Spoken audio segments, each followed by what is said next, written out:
Getting to know you, getting to feel free and easy. Welcome back everyone to our next Getting to Know You video. Today we have an amazing collaborator that helped us do something for the first time, which is actually play along to a film. So I'd like to kick us off. If you could just introduce yourself, Chad. Yeah, my name is Chad Rehmann. I'm a film composer. I did my undergrad at Michigan State University, my master's at Cal State Northridge out in Los Angeles, and I've been doing full-time composing for about a little over 20 years now. You initially reached out to us because you had an amazing bassoon and harp piece for film. I'd love to hear how this entire project got put together. So right before COVID hit, there was a benefactor who commissioned me to write a piece for a bassoon harp duet. You know, I'd always thought about the fact that in concerts, a lot of times big symphonies, they have all the fun being able to play along with, you know, the Harry Potter and Star Wars soundtracks and all that. But smaller ensembles, chamber ensembles, duets, trios, they aren't necessarily afforded that opportunity. When I got commissioned to do the piece, I talked with them about the idea of, can we create something for film that doesn't need a 60-piece orchestra and a massive stage? They were cool with that, and then all of a sudden kind of COVID hit and we didn't have a performance and the duo is no more, and I started Google searching, are there any bassoon harp duos out there? And lo and behold, there was. Tell me a little bit more about how you selected the film, if that was actually part of your choice process, was a group project, because it's a stop-action horror film? Somewhere late 19th century, it was the first time that the haunted house trope was ever used. When I went to look for pieces, obviously I wanted something in the public domain. You know, Buster Keaton had some stuff, which I also thought about doing. A lot of his pieces, though, were in the 20, 30, 40-minute range. I found a museum that happened to have a lot of these old films and looked through them. And a lot of my film career is in the horror genre, so you know, it was just kind of a natural fit. When I saw this, a lot of different moods, a lot of different things to hit. There was some comedy, there was some, you know, scary effects. So it felt like a really fun opportunity.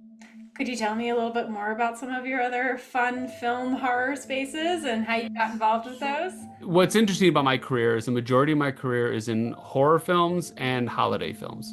So it's a very both sides of the spectrum. Yeah. What I love about scoring for horror is when you do dramas, when you do Christmas films, the audience, you know what the audience wants, you know what the producers expect, and there is a sound. When I get to score horror, though, I was trained as a concert composer, so all the contemporary and extended techniques, that really kind of only finds its place in the horror genre. You know, a lot of these places don't exist, so you get to kind of create your own little sonic world. Like, what does ghosts in an apartment sound like? What is the favorite piece you've ever written? Oh, my most favorite horror film is a film called Camp Coldbrook. It takes place in an abandoned like school camp out in the forest. And what I challenged myself to do was to create instruments that would be found in like a playground. Did a lot of sampling of swing sets and you know, doors creaking and all those kind of things that you would find in a playground. And the fun thing also is my kids were smaller at that point, so I actually had them in the studio doing a lot of screams and whispers. And my favorite holiday piece is I actually wrote an arrangement of Oh Holy Night, which is my wife's favorite Christmas tune, and it was for solo cello and orchestra. And what I love about this piece is it's gotten a ton of performances around the country, and we actually had one last year over in Vienna. Well, this video is coming out in perfect timing because we're actually just about to release our own holiday album where we actually took a stab at arranging our own works for each other. Although we've done a lot of stuff for Tuneful Tales, this was kind of something bigger, and I know I struggled with some things. So what were the best things about writing for bassoon and harp, and what was the things that were the most challenging? I'm a piano player, so I think translating that into harp is you think it's the same, but it's nowhere near the same. And so for harp, it was a lot of getting used to, I think it's like 4 fingers per hand, and just a lot of these little things that I wasn't used to. And luckily, when I wrote the piece, the duo that I originally wrote it for, I was able to workshop a lot of this with her.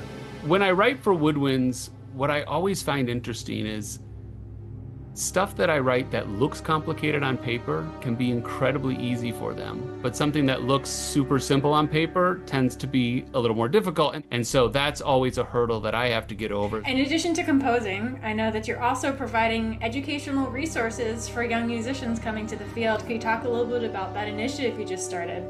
I've done a lot of talks around the country at colleges on entrepreneurship and what it means to kind of be a freelance musician in today's world. And it was interesting, the first couple times I went to universities to talk, I was too far ahead for them. I started talking about here's how you negotiate, here's what contracts look like.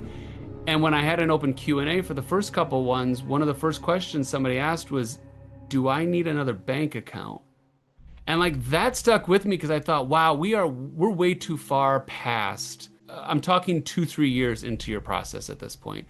And I think there are a lot of things that musicians, when they graduate, what's the difference between a 1099 and a W-2? How do I send an invoice? What should be on an invoice? There are all these things that I didn't get when I went into school. And so after doing enough of these talks and kind of getting feedback from students, I put together a course that I really haven't found anything out there like this, because a lot of the courses are how to get on a Spotify playlist. And I think a lot of students, when they leave, they just need to figure out, what do I do the day after I graduate to make sure that I'm legally and financially ready? Next thing, what's a fun fact about yourself? I've coached both my boys in baseball. It's spring is always kind of my favorite time of year because I'm a composer, so I spend 8 to 10 hours in a dark room every day, and after a while getting out is nice. So once kind of March hits, it's really my favorite time of year because I'm able to spend a lot of time outside with my boys. So do you prefer, whether it's on yourself or somebody else, hats or heels? What bucket will you be in? Well, to go off the last question about baseball, from March until July, I have a baseball cap on. Perfect. Yay, another one for me. And to wrap us up, tell us a little bit more about where people can find you and all of your amazing work. So they can go to chadrehmann.com. My publishing company is Grey Duck Music, and I'm on Instagram and Facebook and all that jazz.